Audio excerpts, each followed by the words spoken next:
Within the city, it really is a place of peace.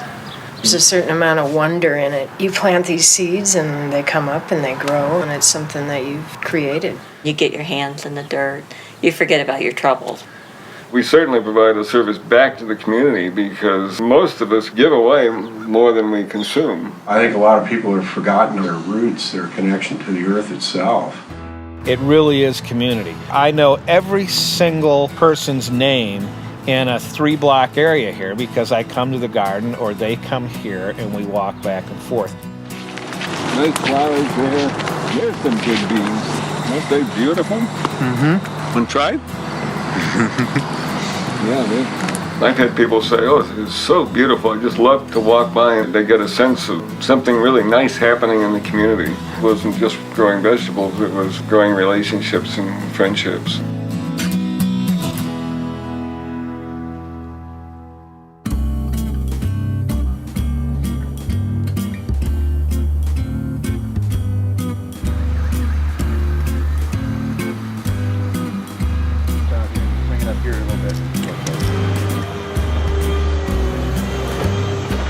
Gardens are this very, very visible and active place in a community. Sometimes it's the only thing in a community where you see members of a neighborhood together doing something in a positive way, modeling healthier lifestyles, just talking together and connecting.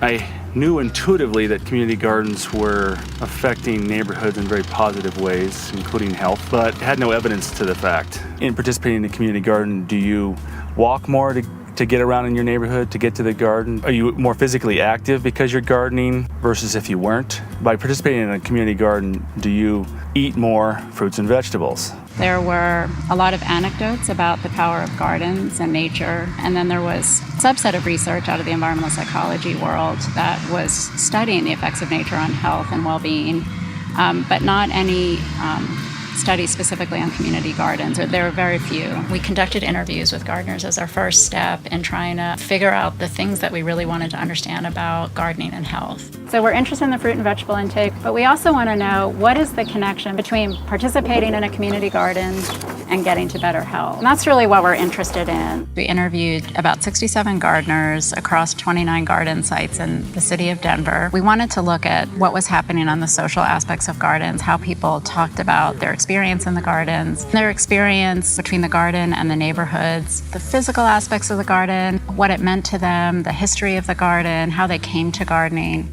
The next step, which really distinguishes our work from others, is that we were able to do a population-based survey of Denver residents throughout the city and have enough of a sample that reflected community gardeners and people who garden. This is not only about environmentalism, but it's also about creating community. So thank you to all of you guys that are here because you're the community and you're what makes this happen. We wanted to come at this from a community-based perspective to understand how environments influence health and well-being of communities. For Denver Urban Gardens and other nonprofits, they understand the power of what they do, but there's a real need to go beyond anecdotal evidence to build that empirical evidence that could then go a long way for leveraging more funds, for communicating what they do.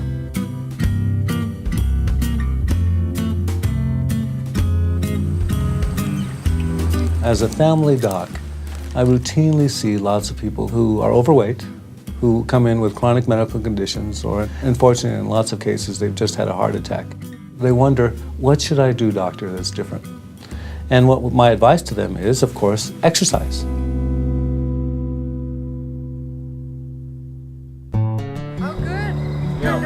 From a personal standpoint, I don't think there's any question that the garden has contributed to my sense of well-being and my physical health.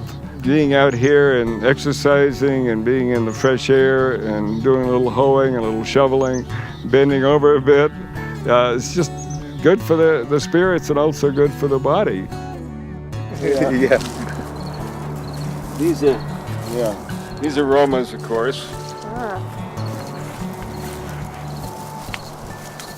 I really think that gardening as a whole, being outside, working in the dirt, watching something that you start grow is a huge stress reliever. I garden because I like working in the dirt. And from working in the dirt, I'm eating healthier because guess what? I have all these plants that are there that are a much better way to go and I eat. think we're gonna have some extra vegetables that you can take. Can we get some kale in there? Yeah, kale is so good for us. It's kind of peaceful and relaxing when you're out gardening. There's nothing like eating something that you've grown yourself. And you know exactly how fresh it is because you pick it fresh. The tomatoes stay on the vine until they get red and ripe, and there's a world of difference between what you grow and what you get out of the grocery store. But now that I've taken up gardening, I find myself drawn to a lot more vegetables. It used to be like 70% meat and maybe 10% vegetables, and now it's almost flipped over the other way. We knew that the study was going to address issues around fruit and vegetable intake. What I didn't anticipate was that the study would be getting definitive answers around other parts of people's lives, the benefits of gardens to their emotional health, to their general well-being, the social connections that are developed in community gardens and how those benefit people in ways that may seem external to the garden, but in the end are critical to the success of a neighborhood, of an individual in terms of their feelings of safety, the sense that they have a connection to their neighborhood, to the place in which they garden, that they might stay longer in their neighborhood. Hi, Linda. Know more people, do other things for others. Thanks for all your help yesterday. I think all of those external secondary outcomes I didn't anticipate would necessarily emerge as such a strong piece of the research. Another thing that the data has shown us is that gardens are not just a story about wealthy people in cities. Gardens are a story of people across the lifespan, that they affect people who are old and young and in their 20s and 30s, and really meets the needs of people at various points in their lives.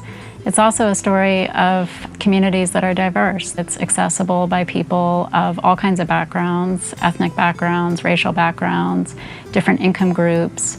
Gardens provided a place for people to feel connected.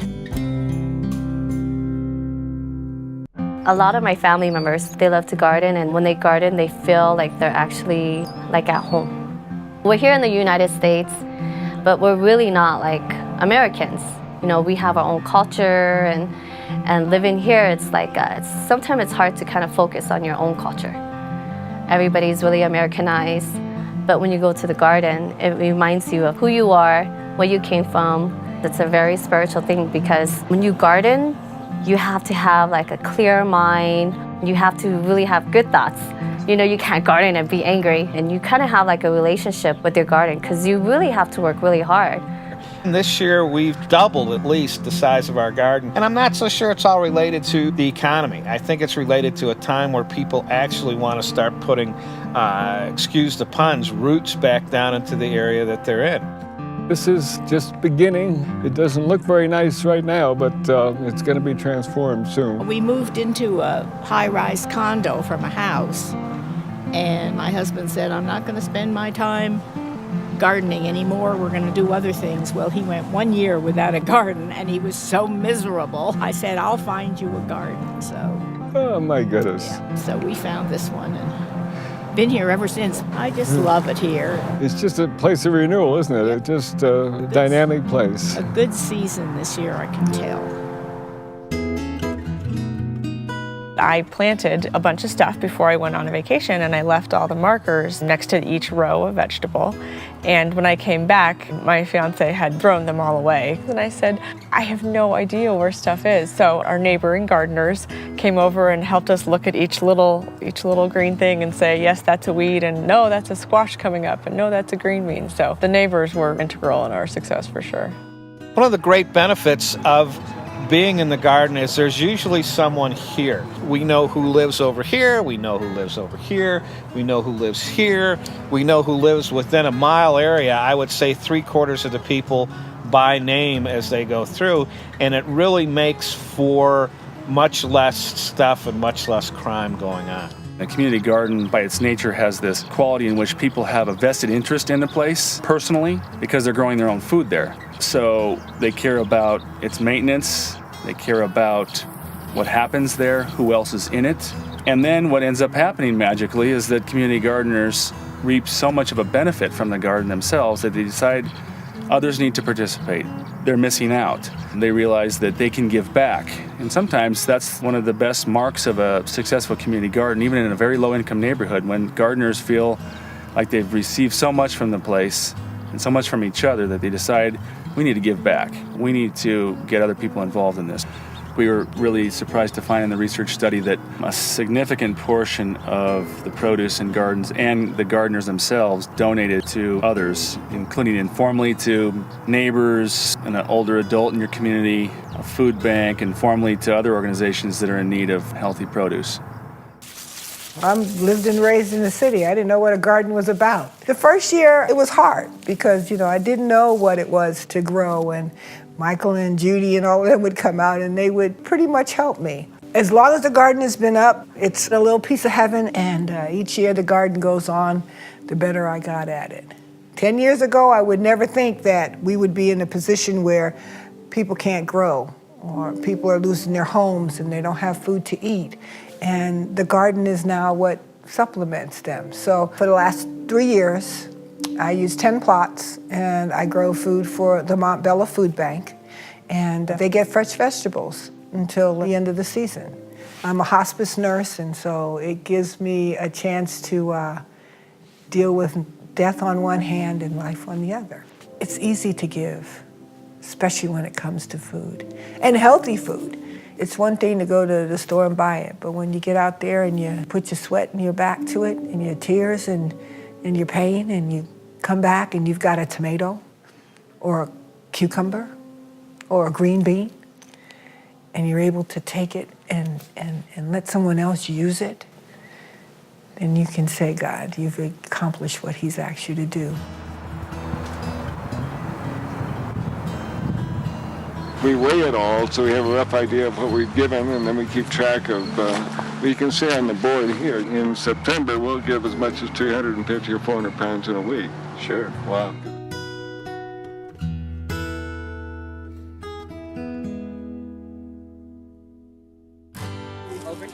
The research study also showed that a lot of our community gardeners are over 50. Use your hands, and I want you to salt and pepper the pile. Still very active in the garden, very skilled, have gardened for many years, and there's this resource we've decided to try and tap. We're seasoning the pile with good microorganisms, good bugs. And pair them up with school gardens in a lot of ways to mentor the kids and instill gardening as a meaningful activity in a child's life at an early age. And we're building multiple school gardens this season to address that issue.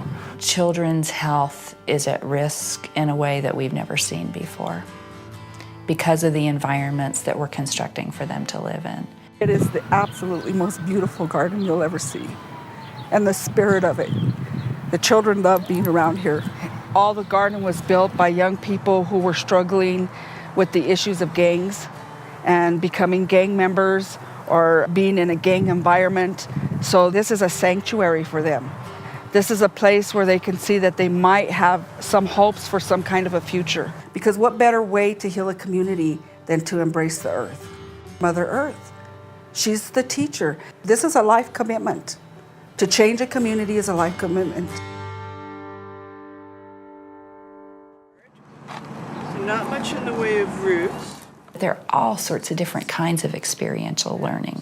Some children are in the classroom, and some of them are outside in the garden, learning about where the food comes from, how it grows, what are the different stages that it goes through. The different kinesthetic experiences that we can have via the urban garden are all very important in shaping the experiences that the child has. And that's what the urban gardens can help us do with children. Why do plants make these flowers? So that they can make more flowers. Hold your flower while the bee is there saying, this smells good. I really want to hang out here for a while. This brown stuff brushes onto the bee. The bee on the back of his leg has lots of little hairs, and the pollen, this brown stuff, gets on it. A child can take you on a tour of the garden and tell you which flowers are there to pollinate versus which are there to keep bugs away, and which ones are there for decoration, and how you plant foods and how the worms make a difference, and how to compost the gardens. So their whole understanding of what it takes to have a good garden is has grown and grown, along with our families. This year, lots of parents came and started gardening and helping. They decided to help us to be healthier, and they came and planted some stuff. When I started eating fruits and vegetables, everybody else copied because they knew it was better than just eating donuts with sugar in them. So that's how I got my family to be eating fruits and vegetables and to be more healthier. Something like from a garden is more healthier than something just fried because it just makes you more fatter, and veggies and those stuff make you more healthier and they make you even more stronger. We would like to be healthy, and it might give us some energy to answer questions and all. It might even help you get smarter. Our Harvest Fest at the end of that garden season has been a great community development. It's been a great learning experience for all of us to grow our own nutrition, but also to try a variety of foods that we weren't typically doing. Community gardens aren't just places for people to conduct a hobby in their free time, but in fact they reach deeper into communities in very meaningful ways in which gardens should be considered part of the permanent urban landscape, just like a park, just like a playground, as an outdoor space in which people engage in civic activity. Gardens reach people at a level beyond just a recreation. This is a place where people develop food security in their lives. Low-income participants find something stable for the first time that they can connect to, that may lead them to other stabilities in their life. Gardens are gathering places that aren't just for the people that participate in the garden. A lot of times we see that as one of the misinterpretations of a community garden, that it's just for those people that garden in that place. And in fact, they're a very public place where people come to maybe get surplus produce, to come to an event that the community is holding, to simply connect with their neighbors that are gardening there, to get involved in some way. And gardens seem to be a catalyst for that. Right now we're at the site of Park Avenue redevelopment. It's part of a Hope 6 project. It's a comprehensive urban infill site redevelopment activity. When it came to incorporating an urban garden into this development, I had to think long and hard because we're dealing with valuable land, but we had to weigh all the options as far as what brings that great value to this community, because we're not just trying to build housing, we're trying to create a community. Between the resident excitement and working with the school across the street, getting it into the school curriculum is more than just an activity. Now it's part of their curriculum. And the excitement that's building behind being able to grow your food and harvest your food and have it actually be part of something that's served in the lunchroom and the education process that goes with it. Bringing in some of our seniors to help buddy up with some of the students and incorporating those two programs together. It's taken on a life of its own. When we start to list our project amenities, we are definitely listing the urban garden as one of our true community activities. It's meaning more than just dirt and plants. It's a community builder that we can't figure out how to replicate any other way than through this process. I can't tell you how excited I am that Denver Urban Gardens and the School of Public Health have come together to show that this works. And I think by bringing this back and demonstrating that this is a positive thing to do, I can see the future as being very bright. We are making the connections, we're physically active, we're eating better, consuming fresh fruits and vegetables, and of course, you get to eat the fruits, so to speak, of your labor.